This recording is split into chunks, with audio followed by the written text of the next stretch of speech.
Hi, everyone, and welcome back to another exciting edition of Words, Images, and Worlds, young adult literature loving, middle grades literature loving edition. Delighted on this episode to be talking for a second time with Veera Hiranandani. Veera, thank you for jumping in, joining, and talking with me for a few minutes. Well, thank you for having me on. It is absolutely my pleasure. Absolutely. I am a big fan of the Night Diary. I think I mentioned the last time we talked that I actually used it in a graduate education course during COVID, and students loved it. And I've since passed it on to students and shared it. And you are, of course, also the author of uh, How to, How to Find What You're Not Looking For, How to Yeah, Find What it's You're Not a Looking For. mouthful of a title, but Well, it's actually just my handwriting from my notes. That's what that is. And then, of course, we have the most recent release, which is Amil in the After. So glad to be talking about that on this episode. yeah, me too. Curious about how you knew you wanted to add to the world of the Night Diary and explore this story. Yeah.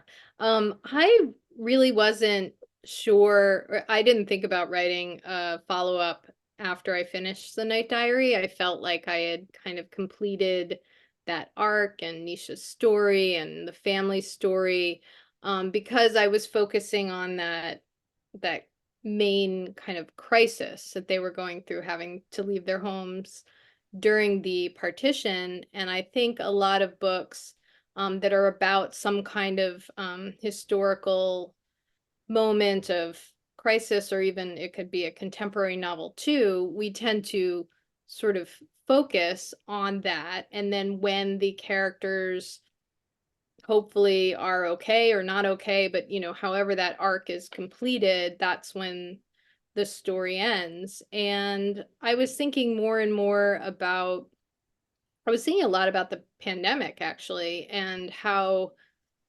we're over the worst part of the pandemic, that first awful year of so much unknown and so much crisis. And now we're all trying to, I mean, COVID's not gone, but we're all trying to kind of put our lives back together after going through the beginning of that. And as we know, some people are more okay than others. What does okay even mean? And it can have a lot of layers to it. And it doesn't just kind of get better because the beginning crisis is over.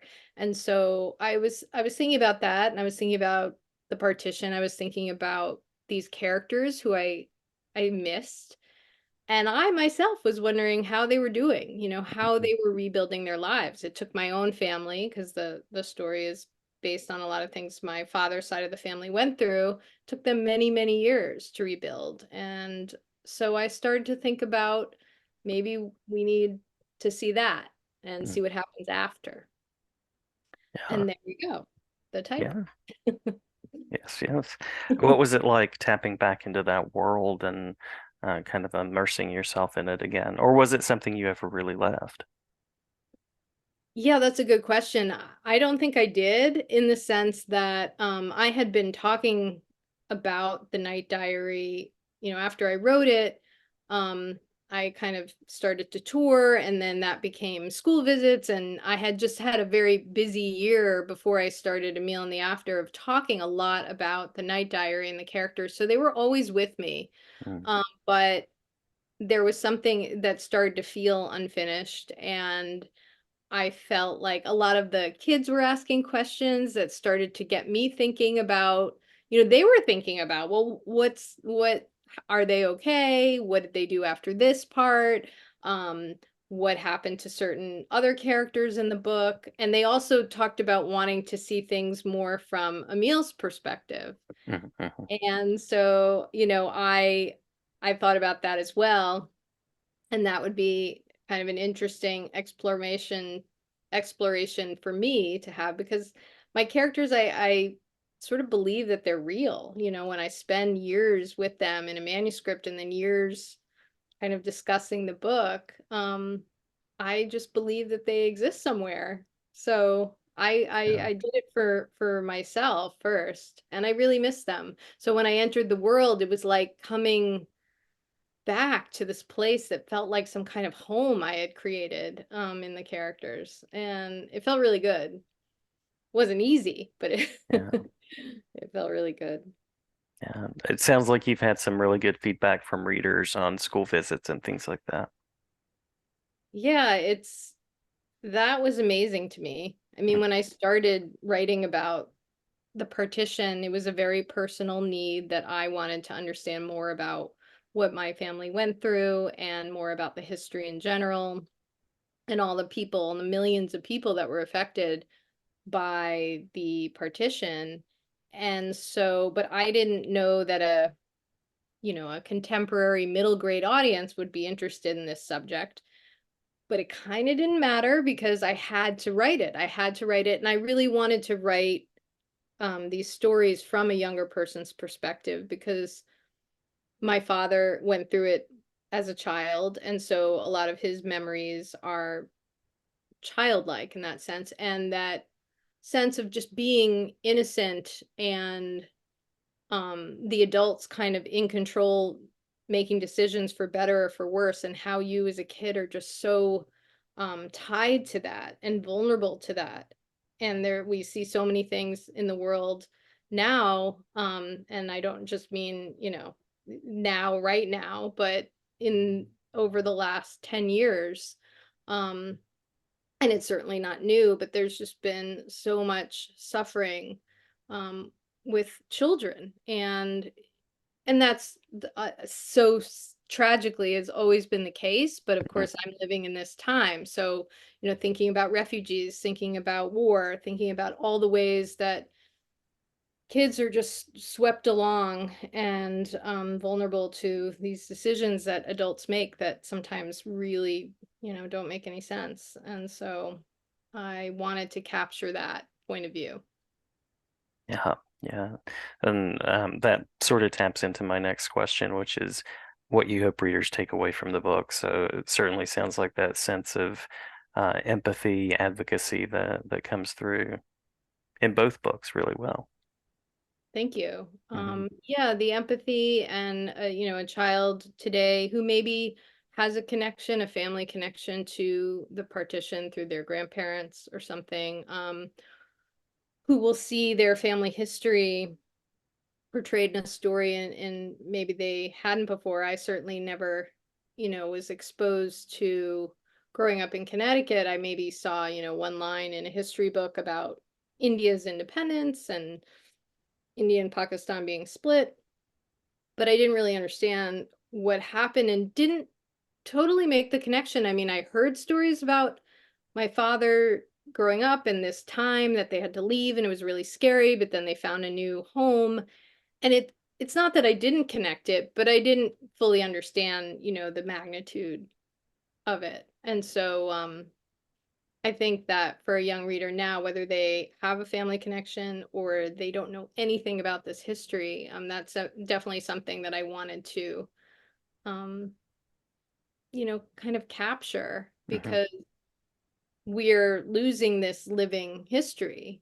Partition survivors are getting older and in their 80s or 90s or not here anymore, and so I felt a certain kind of urgency. But with Emil in the After, I didn't feel as much of that urgency.